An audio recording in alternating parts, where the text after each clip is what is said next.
réponse yoo xam ne bëgg naa ko indi par rapport ak échiquier politique bi nga xam ne mi ngi nekk biir Sénégal volume bi tuuti écho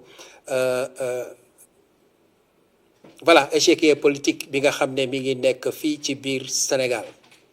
tey ma jublu ci ñi nga xam ne ñooy waa TFM parce que dañuy def loo xam ne c'est pas normal vraiment c'est pas normal à l'occurrence ki nga xam ne mooy Badara Gadiaga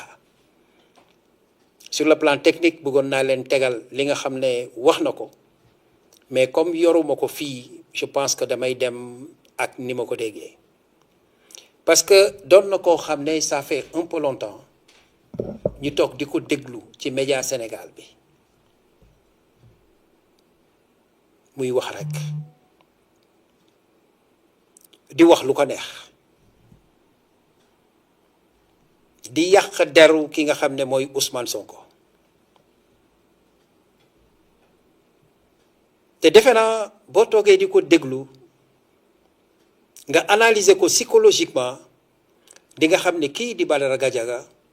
waxu la xol lay waxee mooy ñi nga xam ne seen xol dafa feebar au lieu ñu dem faji ko mais dañ koy sippi nit te daanaka ki nga xam ne moom lañ koy sippi moo leen ëpp xam-xam moo leen gën demin te buñ doon jaay Sénégal di ko séddale soo moytul ñooñu ñoo lay ëppale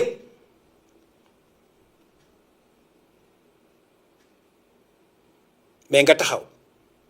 yow ak sa ñàkk doy di yow ak sa ñàkk respect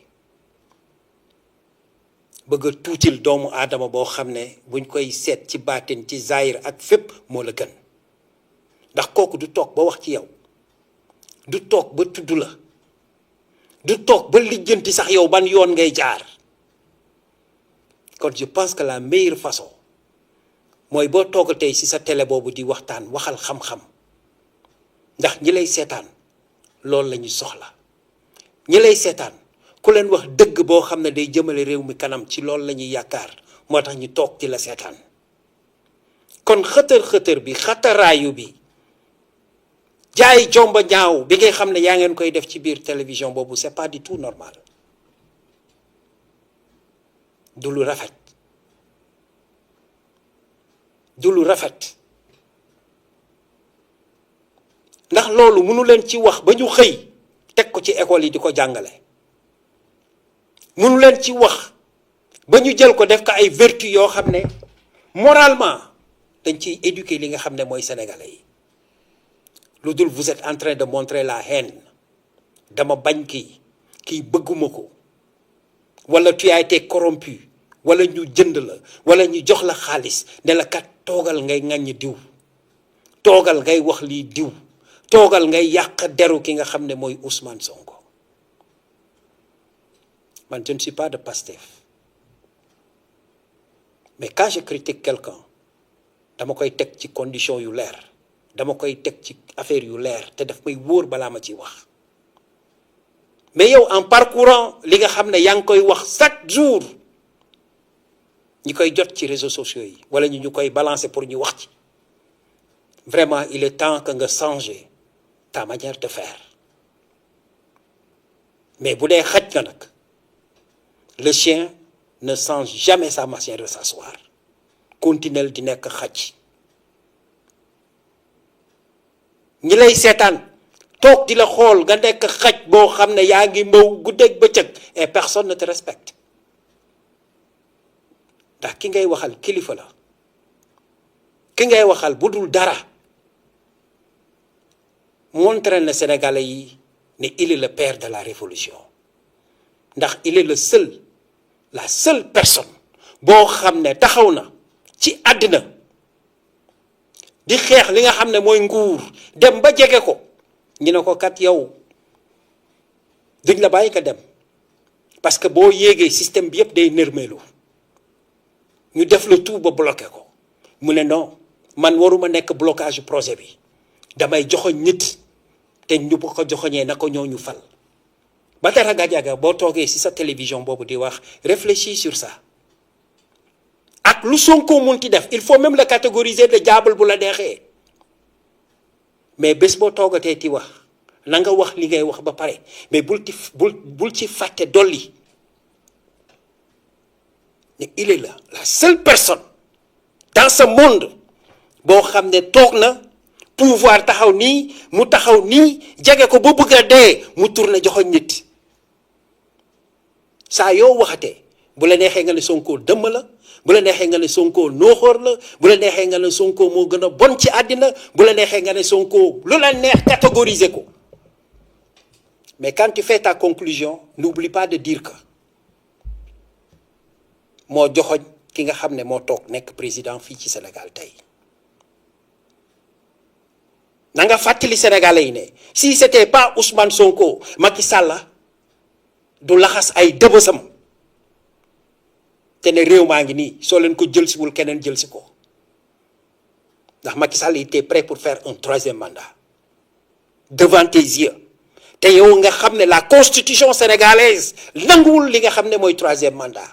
Macky Sall naroon forcé comme ni mu ñu forcé référendum bi yéen boo leen di jàngal sénégalais yi da nga leen war a jàngal lu baax boo leen toogee ci télévision bi di wax la meilleure façon de faire mooy da ngay di def comme ni Ousmane Sonko di def quand il parle il a des preuves hein vraiment transparent moom moo toog télévision nationale àddina bi yëpp di ko déglu lu toll ci 2 millions de personnes loo xam ne yow mënoo ko am man mënuma ko am keneen mënu ko am donc aura boobu ak audience boobu il est le seul mu ne Sénégalais yi man benn kër laa am te sama kër googu ma am à cause de problème mu Mame Mbaye Niang bi mu ragal gaa yi forcé nangu kër bi mu jël kër bi jox ko ay doomam ak ay jabaram ne dugal naa ko sama patrimoine mais moomuma kër gi man ñaari oto laa am ndax oto yooyu moo may permettre may def sama yenn déplacement yi ki demee noonu te wax na fu mu jëlee oto bi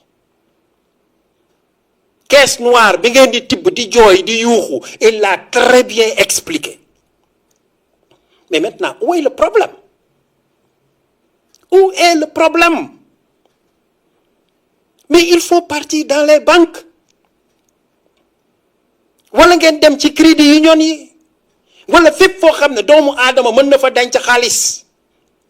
wala ngeen dem domaine wala trésor ngeen seet fépp foo xam ne nit ki bu amee yenn bien yi wala yenn kër yi di ngeen ko mën a définir rapidement mais ngeen dem ci yooyu ngeen vérifier si vous voyez quelque chose de trop sur Ousmane Sonko ngeen génnee ko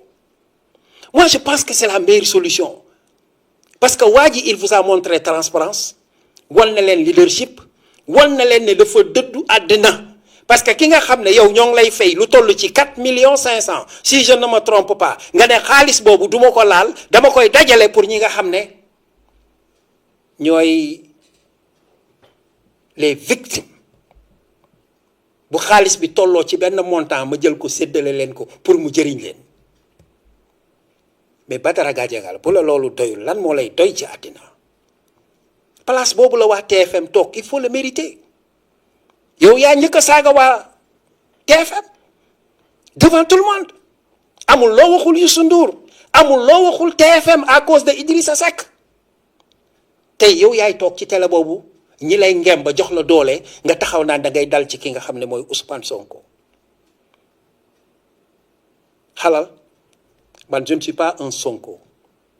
mais je ne peux pas supporter l'injustice mënuma ko supporter te bu ci gën a bon mooy l'injustice morale boo xam ne qui veut faire croire aux gens loo xam ne du dëgg laa la wax y a rien de vérité y a rien de fondé dans ce que tu dis kon je t'en prie prochaine fois booy wax ci li nga xam ne réew mi dañ lay déglu il faut montrer le bon exemple c'est ça que je te comprends loolu laa am pour wax la il faut montrer le bon exemple affaire bi du xiitar wala xaatar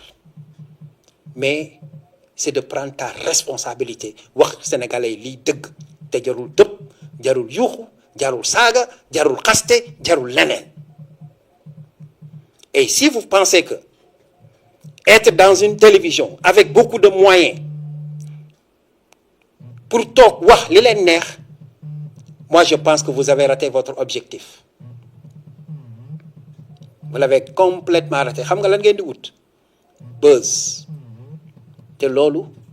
jëmewul réew fenn. Kon ma lay ñaan su beneenee booy waxati na nga xool bu baax a baax li ngay wax, parce que ay borom xam-xam ñoo lay déglu, sunu doom yi ñoo lay déglu. Et pourtant biñ fi taxee accuser la ne yow kat da nga falsifier sa BFM, mais jusqu'à présent tu n'as pas contredit. Jusqu'à présent indiwuloo ay preuve tegal ko Sénégalais yi, n'est-ce pas? Defoo ci benn. Te li nga def c'est tellement grave, Sénégalais yi bàyyi la ci nga defe ne nag da nga koy continuer mu doon yoonu tool. On a 2 ans et demi pour dem ci élection yi. Fii loo fi yëkkati daañ ko teg ci suuf, parce que moomu leen Sénégal. Te ki nga xam ne moom la Sénégalais yi yaakaar, je ne pense pas que dañ leen di bàyyi ngeen toog di tilimal deram wala di ko tuumaal wala di ko tegal loo xam ne vraiment c'est à l'encontre de la vérité. Ndax tey sama doom ñaan naa yàlla mu seetaan Sonko, ñaan naa yàlla mu roy Sonko, ñaan naa yàlla mu jël jikkoy Sonko,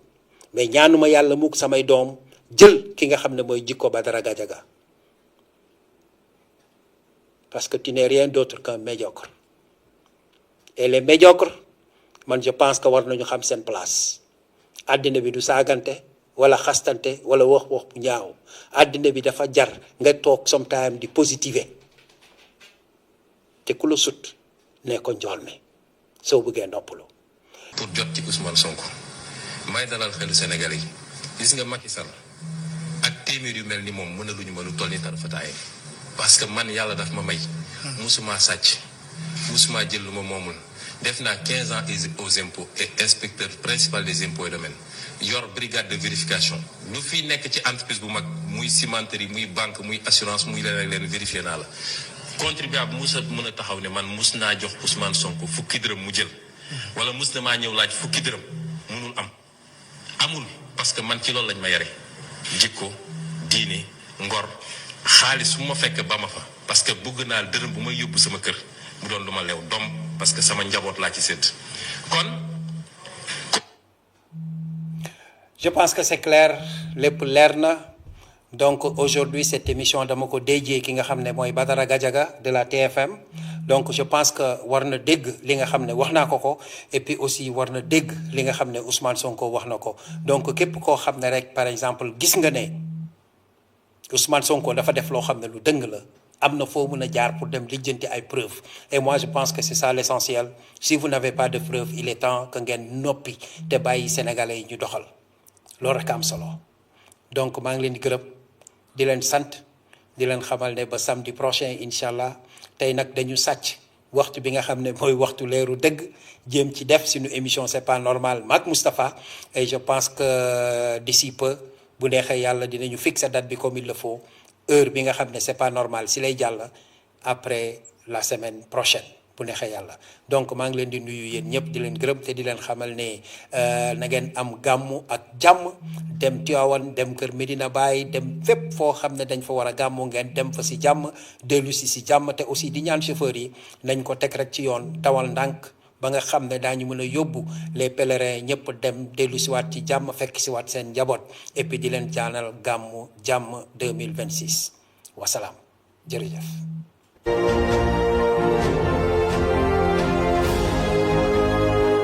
Bienvenue à Tempo Africa TV. Tempo Africa TV si kaw si kanam si bàkki sëñ Fall. Tempo Africa TV di seen télé bi nga xamante ni bii dafa wër àdduna wërngël képp. Tempo Africa ca kaw ca kanam rek. Information bu baax li nga xamante ni bii mooy actualité sport économie gastronomie ba ci éducation environnement lépp rek loo soxla information bi nga soxla. Tempo Africa TV ñu ngi leen di seetaan yàlla ngeen fi yàgg. fii rek la baaxee Tempo Africa TV yéen def leen tempo ñu ànd ak yéen biir Africa TV. Tempo Afrique si kanam.